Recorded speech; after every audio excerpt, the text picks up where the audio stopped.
I first met Julie probably about 3 years ago. She was living in one of our accommodation options. It was temporary accommodation. The staff that supported her were concerned that where she was living wasn't necessarily meeting her aspirational needs. Not used to living with other people, no. Because I've been by myself for a long time.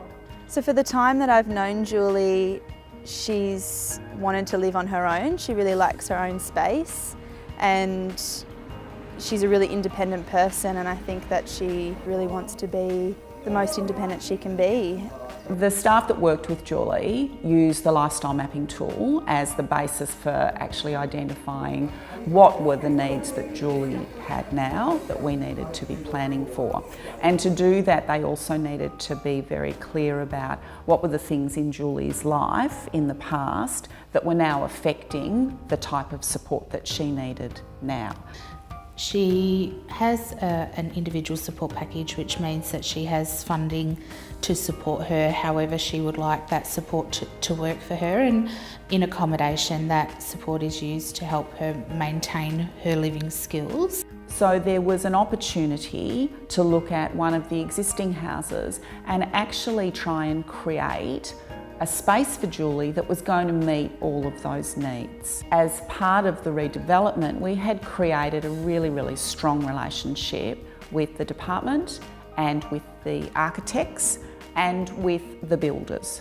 And because they were really clear about the sorts of things that were important to us in terms of having really good quality space for people, privacy, fostering independence, they were able to then look at that space, and they designed a one-bedroom studio that was going to be able to meet her needs, because we would have staff on site, but she would have her own independence. So that was physically a really good option. The bed's going to go straight so I can watch TV. For Julie to successfully transition from the house that she was living in to this new environment, we had to actually plan that very carefully. Change is something that none of us really cope with well, but Julie can find that very stressful. So the plan was for Julie to actually spend time in the existing house where she was going to continue to get the same level of staffing support, but was going to be able to familiarise herself with the other people who were living in that area and also the general location of the house.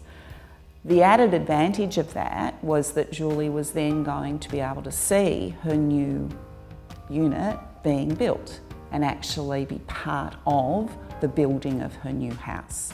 So she would have ownership. And up here, probably... Julie's currently working on being more active.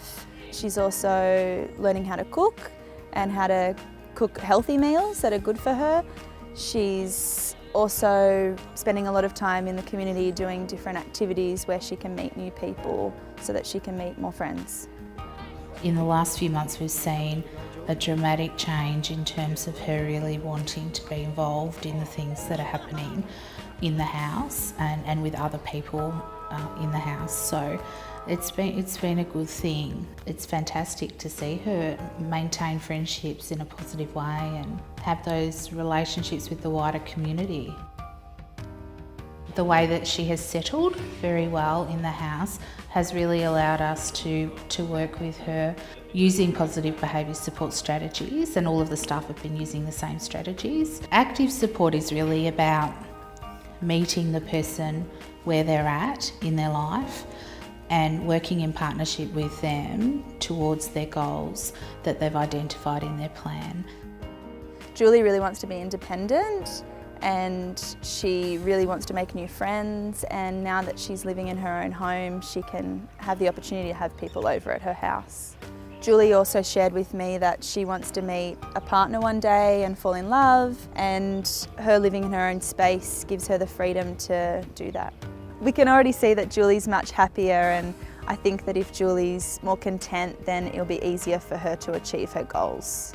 We've really found that, that if you ask people what they want and you truly listen to what they're saying and you base your actions then on what they tell you, that you have a much greater chance of success.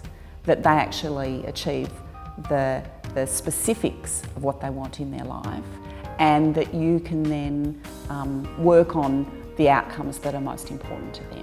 It's been a really positive change for Julie, and she's adapted to her new environment really well, and we can already see that this will be an amazing opportunity for her.